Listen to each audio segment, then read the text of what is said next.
রমজানের মাধ্যমে বিগত 1 বছরের গুনাহ মাফ করে দেয় কে? এজন্য বিশ্বনবী রমাদান আল মুবারাক আসার 2 মাস আগ থেকেই নিজেকে প্রিপেয়ার করতেন, প্রস্তুত করতেন। রজব থেকেই তিনি দোয়া করতেন, আল্লাহুম্মা বারিক লানা ফি রজব ওয়া শাবান ওয়া বাল্লিগনা রমাদান। আল্লাহ তুমি রজব শাবানে বরকত দাও, রমজান মাস আমাদেরকে পৌঁছিয়ে দাও। পড়েন আমিন। এখন যে মাসটা আমরা কাটাচ্ছি কি মাস? এই মাস থেকে বিশ্বনবী নিজেকে প্রিপেয়ার করতেন। আর শাবান মাসে বিশ্বনবী সবচাইতে বেশি নফল রোজা রাখতেন। যারা নফল রোজা রাখতে চান এরা শাবান মাসে রাখবেন। রমাদানের পরে যেই মাসে বিশ্বনবী সাল্লাল্লাহু আলাইহি ওয়াসাল্লাম সবচেয়ে বেশি নফল রোজা রাখতো, ওই মাসটার নাম হচ্ছে শাবান। বেশি বেশি নফল রোজা রাখবেন তো? আল্লাহ তুমি কবুল করো। রজব শাবানে বরকতে দাও, রমজান মাসে গুনাহ ঝড়াও। সপ্তাহ জুড়ে তুমি বরকতে দাও, জুমার দিনেতে গুনাহ ঝড়াও। রজব শাবানে বরকতে দাও, রমজান মাসে গুনাহ ঝড়াও। পড়েন আমিন। এই জুমার মাধ্যমে বিগত সপ্তাহের গুনাহগুলোকে ঝরিয়ে আপনারা নিষ্পাপ করে দেয় কে? আর তাহলে জুমার দিনের আলাদা স্পেশালিটি আছে না নাই? আবার বিশ্বনবী জুমার দিনকে লক্ষ্য করে বললেন, আল জুমআতু ইলাল জুমআ কাফফারাতুন লিমা বাইনাহুমা। এক জুমা থেকে আরেক জুমার মাঝখানে যে 7টা দিন আছে, জুমার কারণে 7 দিনে যে গুনাহগুলো হয়, গুনাহগুলো জড়িয়ে দেয় কে? এই জুমার দিনের মর্যাদাটা আল্লাহ তাআলা সর্বপ্রথম ইহুদিদের দিতে চেয়েছিল। কাদেরকে? কথা বলেন। ওরা এটা নেয় নাই। ওরা নিজেদের জন্য শনিবারকে ওদের অ্যাসেম্বলি ডে বানিয়েছে। ওরা বলেছে না, আমরা শনিবারে ইবাদত করব। এই দিনটা আল্লাহ তাআলা নাসারাদেরকে দিতে চেয়েছে, তারাও নেয় নাই। তারা রবিবারকে তাদের ইবাদতের দিন হিসেবে চুজ করেছে। অবশেষে আল্লাহ তাআলা আমাদেরকে এই দিনটা দিতে চাইলেন, আমরা কোনো কথা ছাড়াই গ্রহণ করলাম আর ধন্য হয়ে গেলাম।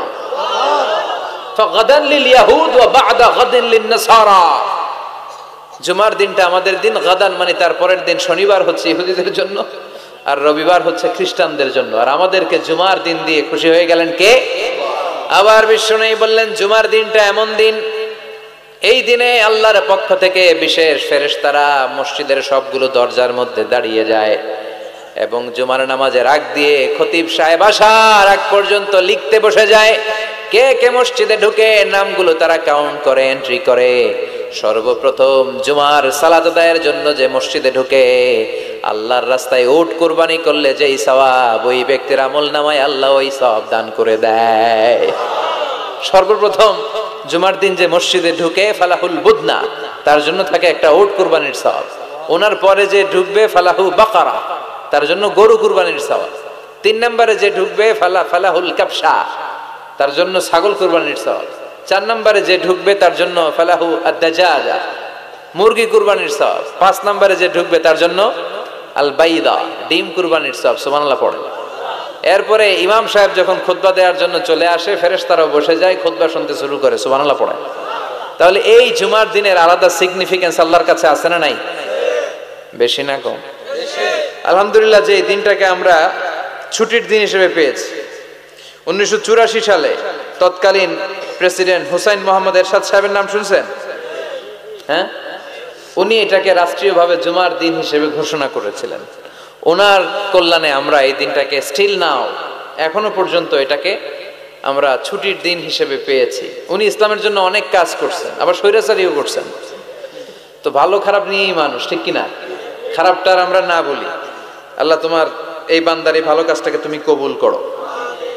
পৃথিবীর অনেক মুসলিম দেশেও এই শুক্রবারকে, এই জুমাবারকে তারা ছুটির দিন রাখতে পারে নাই। ইভেন মালয়েশিয়া, ইসলামের জন্য তারা অনেক কাজ করে, কিন্তু তাদের সাপ্তাহিক ছুটির দিন হচ্ছে রবিবার। সানডেতে তারা উইকেন্ড পালন করে। এর কারণ অনেক খ্রিস্টান দেশের সাথে ওদের ফিনান্সিয়াল অ্যান্ড কমার্শিয়াল ট্রানজাকশন হয়।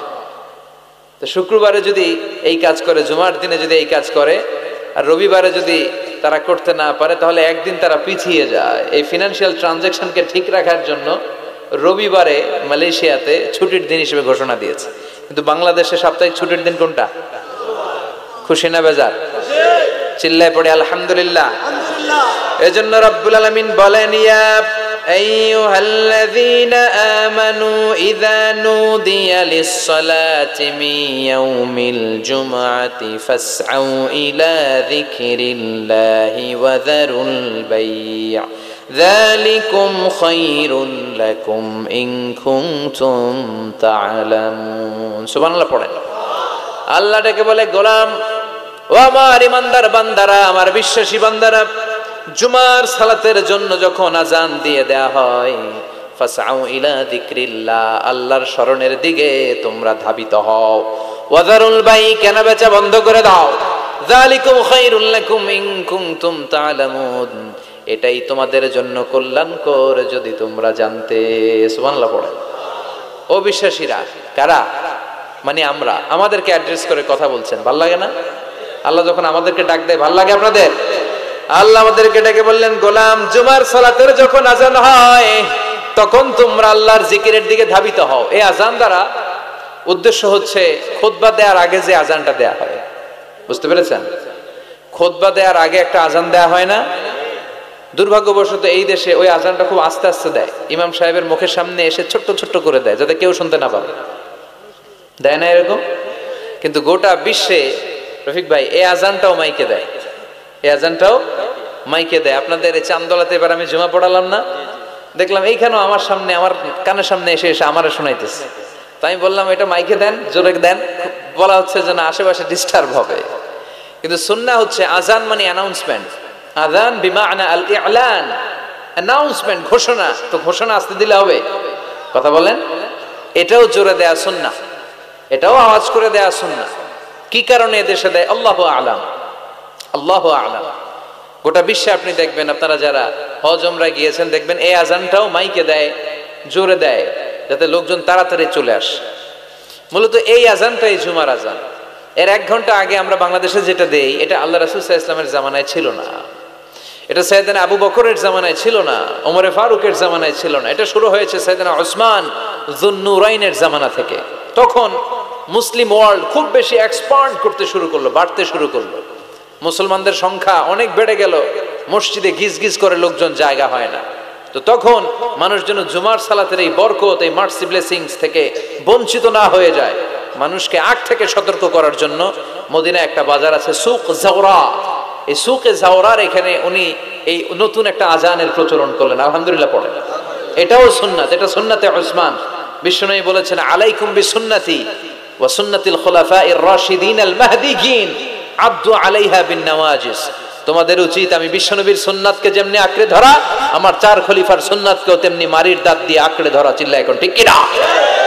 এজন্য বিশ্বনবীর সুন্নাহ মানা যেমনি আবশ্যক, 4 খলিফা যে সুন্নাহ দিয়েছেন ওইটাও মানার দরকার আছে রাডাই। এই জন্য আমরা এই আজানটাকে দেই। কিন্তু এখানে নুদিয়া লিস-সালাতি মিন ইয়াউমিল জুমআ দ্বারা যে আজানের কথা বলা হয়েছে, এটা প্রথম আজান নয়, এটা হচ্ছে খুতবা দেওয়ার আগে যে আজান, ওই আজান। আল্লাহ বললেন ওই আজান যখন দেয়া হয় আর থাকতে পারবা না।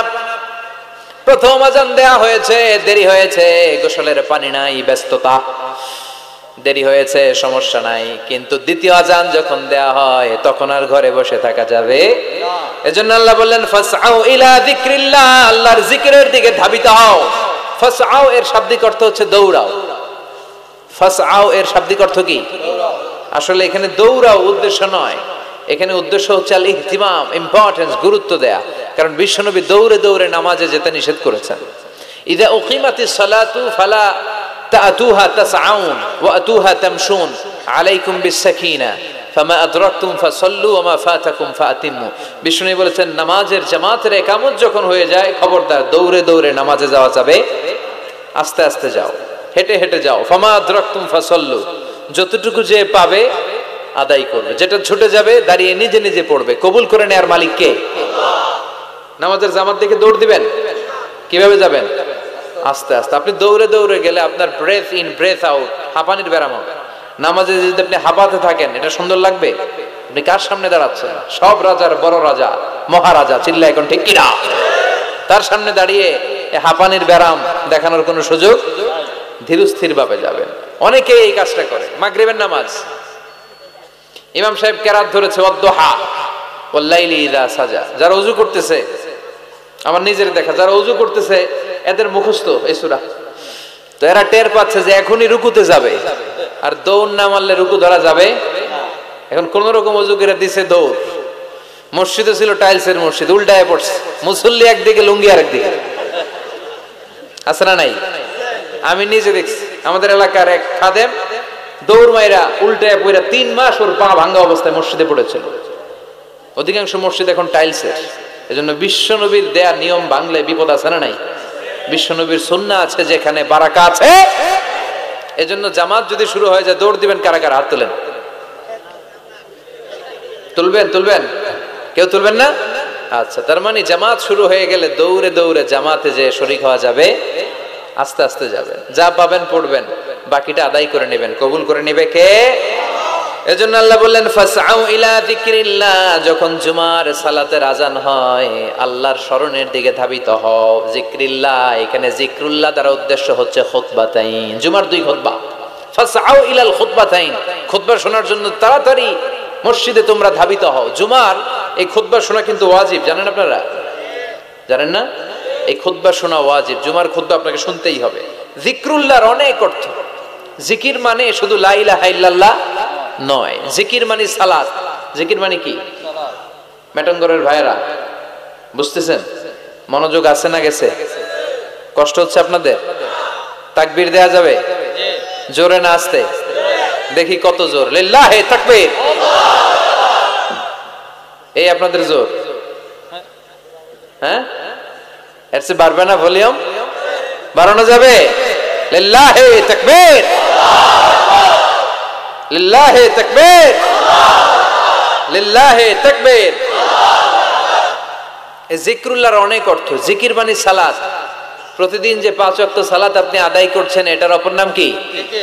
এজন্য রব্বুল আলামিন বলেন ইন্নানি আনাল্লাহু লা ইলাহা ইল্লা আনা ফা'বুদনি ওয়া আকিমিস সালাতা লিযিকরি, নিশ্চয় আমি তোমার রব, আমার স্মরণে নামাজ কায়েম করো। এই নামাজটা হচ্ছে আল্লাহর জিকির। এরপরে যে আমরা কোরআন তেলাওয়াত করি এটাও কি? আল্লাহর জিকির। আবার বিশ্বনবীরে বললেন নবী আপনি ওয়াজ করেন, ওয়াজটাও জিকির। এই যে আমি ওয়াজ করতেছি, আপনারা ওয়াজ শুনতেছেন, পুরো সময়টা জিকির। সুবহানাল্লাহ পড়েন। আল্লাহ বললেন নবী ফাযাক্কির ইন্নামা আনতা মুযাক্কির, ও নবী আপনি জিকির করেন। তার মানে আপনি ওয়াজ করেন, আপনার দায়িত্ব হচ্ছে নসিহত করা, উপদেশ দেয়া। লাস্তা আলাইহিম বিমুসাইতির, নবী গো আমি আপনারে দারোগা বানিয়ে পাঠাই নাই। নবী কি দারোগা? কথা বলেন। নবী কি জোর করে কাউরে মুসলমান বানাবে? ইসলামে জোরাজুরি আছে? লা ইকরাহা ফিদ্দিন। সুবহানাল্লাহ পড়েন। ইসলামে কোনো বাড়াবাড়ি। ইসলামের সৌন্দর্য দেখেই অমুসলিমরা কালিমা পড়ে মুসলমান হবে, ঠিক কিনা? এই যে নিউজিল্যান্ডে মারা গেছে কয়জন? হ্যাঁ, এই 50 জন মারা যাওয়ার পরে কালিমা পড়ছে কয়জন? হ্যাঁ, 350 জন। সুবহানাল্লাহ পড়বেন না? এই দিনকে বিজয় দান করবে কে? এই দিনকে হারিয়ে দেওয়া যায় না, এই দিনের আওয়াজকে স্তব্ধ করে দেওয়া যায় না। এই দিনের বৈশিষ্ট্য হচ্ছে চারা গাছের মতো, এটারে মাটিতে গেড়ে দিলে এটা ডালপালা সহ উপরের দিকে ওঠে, চিল্লায় এখন ঠিক কিনা? ওটা বিশ্বব্যাপী ইসলামের জায়গা।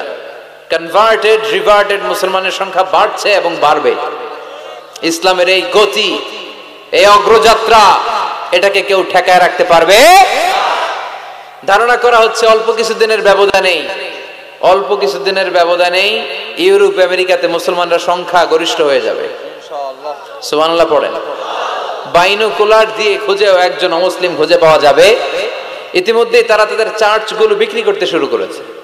ওদের যে উপাসনালয়, গির্জা, আমার যত ফ্রেন্ড আমেরিকাতে আছে ওদের কাছে শুনেছি যতগুলো মসজিদে ওরা সালাত আদায় করে এগুলো এর আগে ছিল ওদের গির্জা, ওদের চার্চ।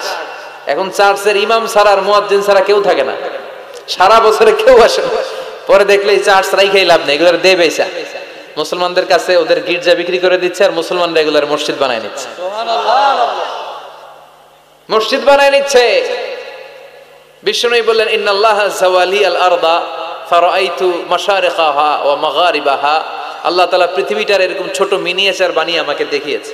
তা আমিও ঘুরে ঘুরে পৃথিবীর ডানে বায়ে সামনে পিছনে পুরোটারে দেখেছি। আল্লাহ বলেছেন নবী আপনি যদ্দূর দেখেছেন ঠিক তদ্দূর কালিমার বাণী আমি আল্লাহ পৌঁছে দেব। সুবহানাল্লাহ। লা বাইতা ওয়াবার ওয়ালা মাদার ইল্লা আদখালাহু আল্লাহু হাযা দ্বীন।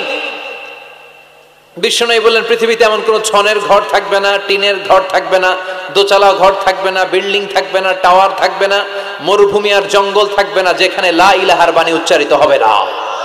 প্রতিটি আনাচে কানাচে এই শাহাদাত বাক্য, এই কালেমার বাণীকে পৌঁছে দিবে কে?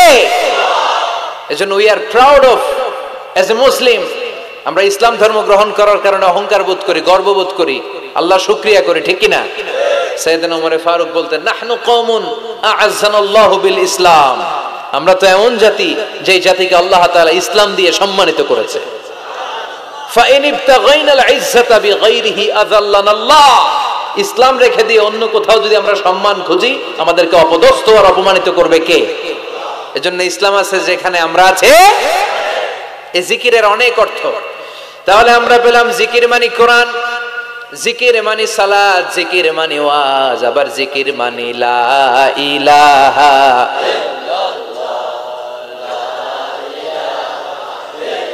সুবহানাল্লাহ আলহামদুলিল্লাহ লা ইলাহা সুবহানাল্লাহ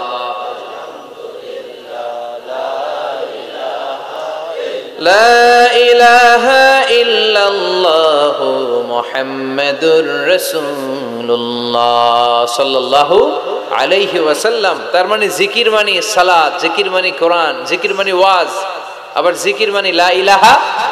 আফদালুয যিকরি লা ইলাহা ইল্লাল্লাহ। বিষ্ণু বললেন সবচেয়ে শ্রেষ্ঠ জিকির হচ্ছে লা ইলাহা ইল্লাল্লাহ। মান কালা লা ইলাহা ইল্লাল্লাহ মুখলিসান মিন কলবিহি দাখালাল জান্নাহ। ইখলাসের সাথে একবার যদি কেউ লা ইলাহা পড়ে, তার জন্য জান্নাতকে ওয়াজিব করে দিবে কে? আবার বিষ্ণু বললেন লা ইয়াজালু লিসানুকা রাতবান মিন যিকরিল্লাহ। আল্লাহর জিকির থেকে কখনোই যেন তোমরা খালি হয়ে না যাও, সবটা সময় আল্লাহর জিকির দিয়ে জিহ্বাটারে ভিজিয়ে রাখবা। সব সময় জিহ্বাটারে কার জিকির দিয়ে ভিজিয়ে রাখবো? আবার বিষ্ণু বলতেন আহাব্বুল কালাম ইলাল্লাহি আরবা। আল্লাহর কাছে সবচেয়ে প্রিয় কথা চারটি। এক হচ্ছে সুবহানাল্লাহ, দুই হচ্ছে আলহামদুলিল্লাহ, তিন হচ্ছে লা ইলাহা, চার হচ্ছে আল্লাহু আকবার। আওয়াজ করে বলেন তো, এক নম্বরে কোনটা? দুই নাম্বার, তিন নাম্বার, চার নাম্বার? সবাই আওয়াজ করে বলেন, এক নাম্বার, দুই নাম্বার, তিন নাম্বার, চার নাম্বার। আল্লাহ তোমার জিকির যেন বেশি বেশি করতে পারি, তুমি তৌফিক দাও। জিকির মানে সালাত, জিকির মানে কোরআন, জিকির মানে ওয়াজ, আবার জিকির মানে জুমার খুতবা। সুবহানাল্লাহ পড়েন। এখানে জিকরুল্লাহ দ্বারা উদ্দেশ্য হচ্ছে আল খুতবাতাইন ক্বাবলাল জুমা। জুমার আগে যে দুই খুতবা আছে, এই দুই খুতবাকে জিকরুল্লাহ বলে নামকরণ করেছে কে? এজন্য আল্লাহ ডেকে বললেন, গোলাম জুমার দিনে যখন আজান হয়, জুমার খুতবা শোনার জন্য তোমরা তাড়াতাড়ি যাও। ওয়াদারুল বাই, কেনা বেচা বন্ধ করে দাও। Shut down the supermarket, close the super মল। দোকানের শাটার নামিয়ে দাও, ব্যবসা প্রতিষ্ঠান বন্ধ করে দাও, স্কুল কলেজ আদালত সব ক্লোজ করে দাও, ক্যাশ বক্সে তালা ঝুলিয়ে দাও। আদেশটা কার? জুমা চলাকালীন সময়ে, খুতবার সময় কোন দোকানপাট খোলা থাকতে পারবে? চিল্লায় বলেন পারবে? আল্লাহ বললেন দেখা যায় অল্প সময় ব্যবসা নাই, এই অল্প সময়ের জন্য তোমার সাময়িক কিছু প্রফিট নাই, কিন্তু আসল প্রফিট করিয়ে দেওয়ার মালিক কে? যালিকুম খায়রুল লাকুম ইন কুনতুম তা'লামুন। এটাই তোমাদের জন্য কল্যাণকর যদি তোমরা বুঝো। কার কথা? যদিও 2 ঘন্টা সুপার শপ বন্ধ থাকবে, সামান্য কিছু সময় বেচা কিনা নাই, কিন্তু আপনার ব্যবসায় বরকত ঢুকায় দেওয়ার মালিক কে? কেউ যেটা পারে না, পারে কে? এরপর আল্লাহ বললেন ফাইযা কুদিয়াতিস সালাতু ফান্তাশিরু ফিল আরদি ওয়াবতাগু মিন ফাদলিল্লাহ ওয়াযকুরুল্লাহা কাসীরান লাআল্লাকুম তুফলিহুন। সুবহানাল্লাহ পড়েন। এবার আল্লাহ বললেন গোলাম যখন সালাত শেষ হয় জমিনের মধ্যে ছড়িয়ে পড়ো, আর জমিনের মধ্যে আমার অনুগ্রহ আর রিজিক তালাশ করো, বেশি বেশি আমার জিকির করো। সফলতা দান করবে কে? আল্লাহ। ইসলামের দেয়া বিধিনিষেধ হচ্ছে নামাজ শেষ আপনি জমিনে চলে যাবেন, নামাজ যখন শেষ হয়ে যায় আপনি মসজিদ থেকে বের হয়ে যাবেন, ছাত্র চলে যাবে তার কলেজে, টিচার চলে যাবে শিক্ষকদের কমন রুমে, মেম্বার অফ দ্য পার্লামেন্ট চলে যাবে পার্লামেন্টে, ঠিক কিনা? কৃষক চলে যাবে মাঠে।